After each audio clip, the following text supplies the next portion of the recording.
আজকের এই দিনে আমরা গভীর শ্রদ্ধা ও সম্মানের সাথে স্মরণ করছি বীর মুক্তিযোদ্ধা, বাংলাদেশের স্বাধীনতার ঘোষক, শহীদ রাষ্ট্রপতি জিয়াউর রহমানকে। এই জাতির প্রতিটি সংকটে যিনি নেতৃত্ব দিয়েছেন অসীম সাহসিকতার সাথে। তিনি শুধু রণাঙ্গনের বীরই নন, একজন দূরদর্শী ও সফল রাষ্ট্রনায়কও।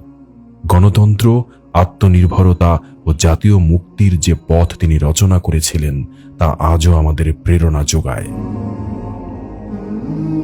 কোনো ষড়যন্ত্র কিংবা কোনো দুষ্টচক্রই শহীদ জিয়ার স্বপ্নকে থামাতে পারেনি। ইতিহাসে তিনি অমর, কারণ তিনি ছিলেন মানুষের নেতা, মাটির মানুষের মতোই দৃঢ়, অকপট আর প্রতিশ্রুতিবদ্ধ। বিনম্র শ্রদ্ধায় স্মরণ করছি শহীদ রাষ্ট্রপতি জিয়াউর রহমান। শহীদ জিয়া, আপনাকে। আপনি ছিলেন, আছেন, থাকবেন এই জাতির চেতনায়, লড়াইয়ে, আস্থায়।